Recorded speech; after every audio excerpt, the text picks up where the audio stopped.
natin ay today. Di ba po? Papasok na po tayo sa worshiping. Sabi nga, worship defines who you are. Again, worship defines who you are. Also, worship reveals your value or your belief system. So, sabi nga, kung mag-worship ka, eto yun. Ito yung mag-define sa'yo, ito yung mag-reveal who you are, kung sino ka. So, who you are worship and what you are worship reveals of the real you. Diba po? Sabi nga, kung sino yung iyong pupurihin at sasambahin, o kung ano man yung iyong pupurihin at sasambahin, ay ito yung magpapakilala kung sino tayo. Amen po ba? How you worship today and who you are worship today reveals how will you spend eternity with God or without God. So, kung sa ating pagsasamba, pagpupuri, ito yung magpapakita sa iyo kung sino ba yung makakasama natin in the future. Meron ka bang Diyos or wala kang Diyos? What I mean is, if you don't worship God now, or if you don't enjoy worshiping God, may problema doon. Kasi in heaven is a presence of God. Kung hindi ka nag-i-enjoy purihin ng Diyos, so hindi mo kailangan pumunta ng heaven. Kasi andun yung Diyos, andun yung presensya. So kung gusto mong magpuri, at kung nandoon ang kagalakan ng iyong pagpupuri, sigurado, pag dumating ka sa heaven, andun din yung kagalakan mo na makasama at purihin ng Diyos. So, ang ibig sabihin nito, you will be happy in heaven. Kumbaga, nandun kagalakan mo. Kung magpupuri ka ngayon yun eh, di ba? Sabi nga, kung ano yung decision mo ngayon, yun ang pinaka-importante. Hindi yung decision o hindi yung nakumit mong kasalanan yesterday. Kung ano yung iniisip mong plano for tomorrow, hindi yun ang importante. Ang importante is how you worship today, how you praise God today, how you magnify, how you glorify God today. So, ang importante is today. But don't worry, worshiping God. Do I really know? So, kumbaga, kung hindi ka na nag-i-enjoy magpuri sa Panginoon, so ang tanong na doon, kilala mo ba talaga ang Diyos? Yun lang yung tanong doon. Kapag hindi ka hindi ka masaya na purihin ng Diyos, ngayon, kilala mo ba talaga siya? Ayan po, tayo po ay tumayong. Wait, papakilala ko po muna yung ating mga bisita, yung ating mga first timer. Meron po tayong apat. Congratulations! So, si Ate April, si Ate Mercy, si Ate Leia, at si Ate Demia. Please come over po. State nyo po yung lapit po kayo dito. Walang hiya-hiya, di ba? Sabi nyo po.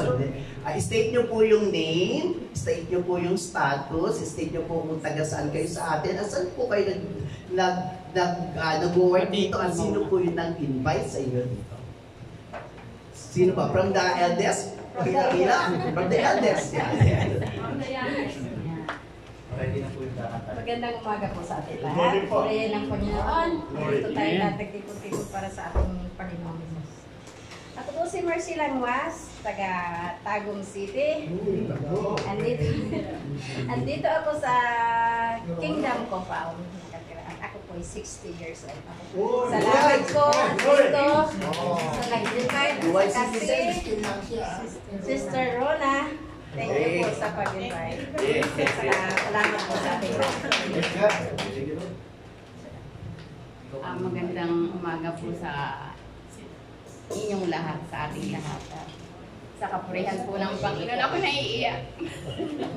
Kasi po magkakasama kami dati nila Pastora na Sister Rona sa dati. So, sila po yung nag-pray sa akin noon. Nag-request po ako nang ipag-pray nila sa akin. So, na-deliverance po ako. Glory to God. Hallelujah. Kasi mahirap po talagang malayo sa Panginoon. Lalo higit dati kang worker niya. Dati po akong worker ng JIL Pitogo, Quezon. Nag-iisang church po sa bayan ng Pitogo. For almost 9 years, nag-serve po ako doon. So, to make the story short, para kung ako yung, kung di po, correct me po kung ako yung mali, dun sa Old Testament to si Abednego na itinapon siya kasi parang naging masama siya, na nakasalamuha ko. So naging hindi maganda buhay ko for 15 years.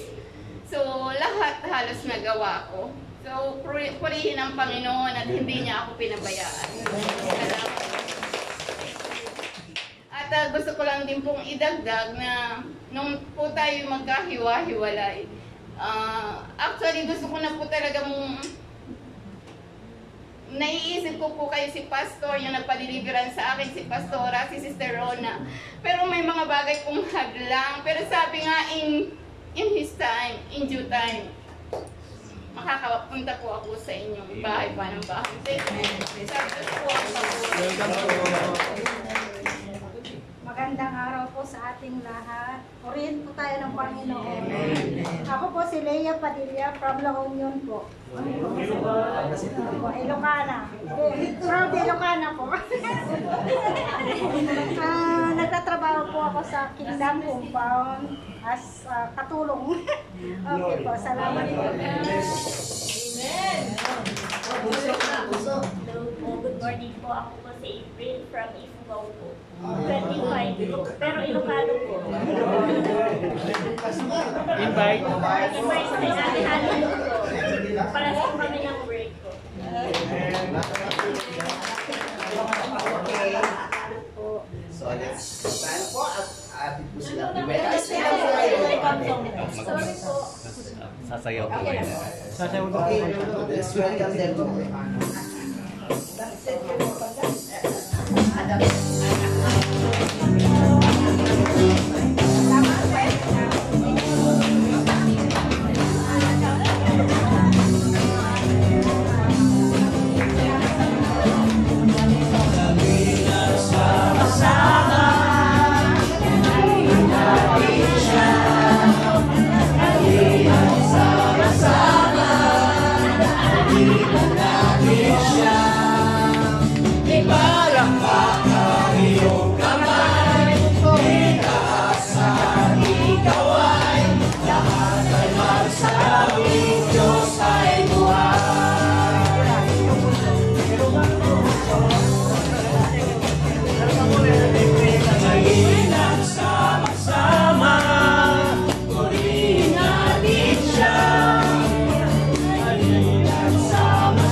Yes, amen.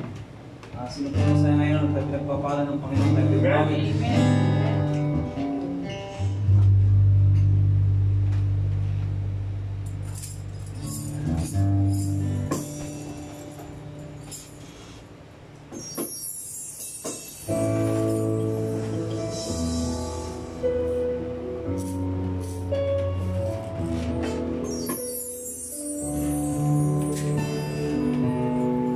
Taas po ang ating sa Panginoon.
Concentrate po tayo. Hanapin po natin ang mukha ni Lord Jesus Christ, ang Holy Spirit na nagkatawang kalapati, na maramdaman po natin ang presensya ni God sa mga oras. Lord, salamat at dinala niyo naman po ang pangyapak namin dito sa iyong pagbakan. Salamat at naibigyan na naman po namin ang time para sa inyo. Hindi po ito na agaw ni Sita tungkol sa mga mundong bagay. Salamat Lord sa pagiging Jehovah Rapha, pagiging Jehovah Jireh, Elohim, Lord of Lord, King of Kings, Prince of Peace, Lord. Pagiging Emmanuel sa bawat isa sa atin sa Jesus Christ. Pagiging Diyos na makapangyarihan mo sa lahat sa bawat isa sa atin ng Jesus Christ. Lord, salamat Lord sa napakadakilang pag-ibig at bawat isa sa amin. Ito po kami sa iyo harapan, nagpapakumbabang ng kapatawaran sa ginagawa magkakasala po sa inyo. Sa mga nabanggit ng aming lagi, naisip ng aming isipan na hindi po luluto. Ito may sinasadyaw din namin sinasadyaw. Pagiging prideful po namin sa inyong harapan. Lord, justice po ang pagpapatay namin dito sa inyong harapan. Kung ang aming mind, puso, nagiging prideful sa inyong harapan, mas maganda po itakwinin lang po.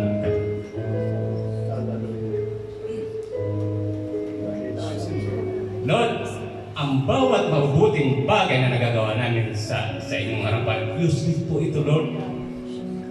Hayaan mo huwag kami magmalaki sa inyong harapan, Lord. Hindi, walang halaga kung kami mapupira, wala pa man. Useless ang lahat po, Lord, kung kami nagmamatigas sa iyo, nagiging prideful sa inyong harapan. Hindi lingid sa iyong panambahan ito. May kaluluwa kayong nadidisip ni Satan. Bakit? Inaangat po nila ang kanilang sarili sa inyong harapan. Nakakapanlo mo pagkatlo. Hindi pinag-uusapan, Lord, kung napakatagal na kami nagmapanambahan po sa inyo. Sabi nga, Lord, mas mapalad yung nahuhuli kung siya'y nauna. Doon sa nauna, subalit siya'y nahuli. Dapat, Lord, ang mga mensahe niyo po sa amin ay maliwanag. Hayaan niyo kung kalimutan na ang pagiging tao namin. Bagkus ang pagiging Diyos na buhay po ang maliwanag sa bawat isa sa amin. Lord, huwag mo kami hayaan magtulad sa ibang mga panamba, ibang nananambahan sa inyo. Patuloy na malayo po sa inyo. Nais po namin patuloy namin matanggap, mapakinggan ang pagtawag niyo po sa bawat isa sa amin. Sabi nga, Lord, dapat namin pagtagumpayan ang provision na binigay niyo na sa amin hanggang sa aming mahuling mga araw. Lord, salamat sa kapatawarang bagay sa bawat isa sa amin. Sa gigit tapat namin sa pagbubulkas ng aming mga kasalanan sa inyo harapan. Dahil sabi nga, walang naitatago isang maliit na bagay sa aming mga puso. Nababasa po ninyo ito sa amin. Lord, muli, inihin po namin, tulungan niyo po kami mabababa ang aming pride na magawa po namin magpakumbaba sa iyong harapan, sa aming sarili, sa aming kapwa, pati sa aming kapwa, mananampalataya. Lord, mas maganda kang hamakin kami. Huwag lang kami manghamak ng kapwa po namin. Lord, salamat sa mga kaluluwang dinala niyo po rito. Naway hindi lang ito ang una o katapusan, bagkus magpatuloy po sila. Gaya ng mga narito sa salamat, hindi po kami magsasawang magpasalamat. Bigyan po kami ng totoong pastor, Pastor Bernard, Pastor Irene. May takot, may pananampalatay, may pagsasagwa sa iyong harapan. Hindi po kami maliligaw ng pananampalataya sa iyo, Lord. Ang kailangan lang po namin, panitisin namin ang pride na nagpapalayo po sa amin at sa inyo, Lord. Hayaan mo kami tuyain ng kapwa namin. Pagkus kayo naman ang tumataas sa amin. Salamat din sa panambahang ito, patuloy may ginagamit sa bawat isa. Lord, nagagalak kami, bibigyan niyo kami ng Mother Charles po ninyo sa lugar ni Pastor Bernard, Pastor Ay, pamumunuan po nila. Ibibigay at ibibigay niyo po ito sa amin. Lord, maraming salamat sa pag-iingat sa building na ito, Lord. Naway yung mga makakarinig ng mga mensahe niyo, awitan po namin rito ay maging kaaya-aya sa pagdinig ng mga nakatira rito sa building na ito. At hanapin po nila kayo. Sila sumadya dito sa panambahan na ito. Lord, masalamat sa patuloy pag-iingat sa gagamitin ng Pastor Ay, Sister Dorothy, Lord. Patuloy mo siyang pangunahan, Lord. Itago mo nga lang po sa iyong likuran at kayo po mag-usap sa kanyang harapan. Gamitin mo na po ang kanyang tang na may broadcast, ang tamang ipababroadcast niya na mensahe sa bawat isa. At ang unaway mensahe niya po ay tumimo sa aming mga puso ito. May sa buhay, naging sandalan, sandigan ng pagpapasakot po namin sa inyo. Hindi lang po namin pumapakinggan pagkatapos nabunan ang lahat. Lord, salamat Lord sa pagkakataong ito. At ito po, salamat namin Jesus' name. Yes, Lord Discipline. At isa po sa amin, daming dalangin pa sa pagdakil sa inyong pagsambat. Sa pangalan po ng mga nabugtog na ng Jesus Christ, maging sa walang samang paggabay po ng iyong Holy Spirit, sa bawat isa sa punahan kami, maging sa nakakapakirin, nakapanood na gawain namin ito. O Diyos ang hari. Amen. Amen.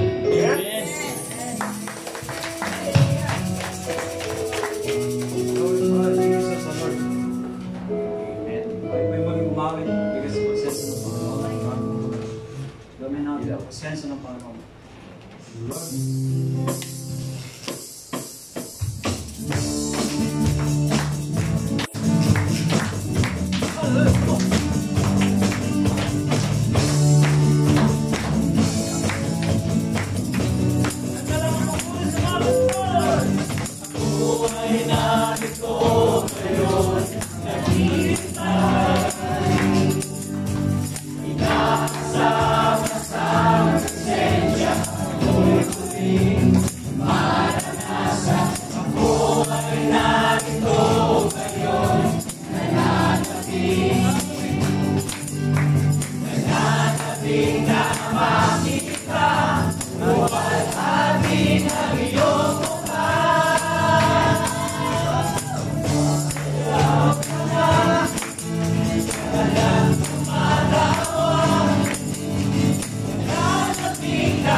Malaya ka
Lumilika ay lulu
iyong kalwalhatian, kadakilan mo'y di makapantayan.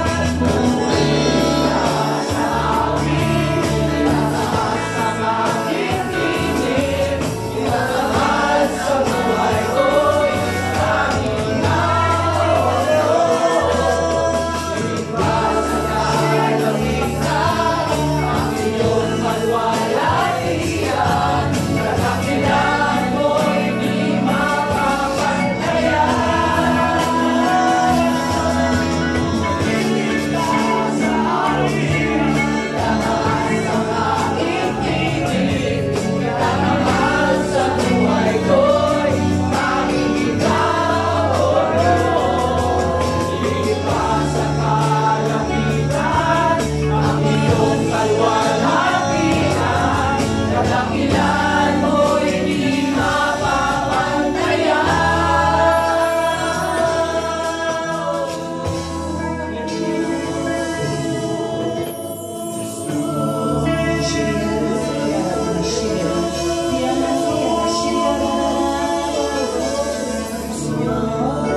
but it is present right now.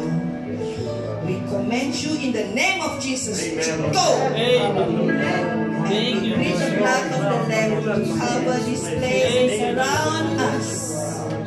And every chain of burdens, every chain of suffering, every chain of sickness, every chain of curses, every chain of shame, every chain of burden and yoke, we break it in the name of Jesus, and we command you to go. Declare the victory of Christ that was won 2,400 years ago to come into the presence of every soul that is here today.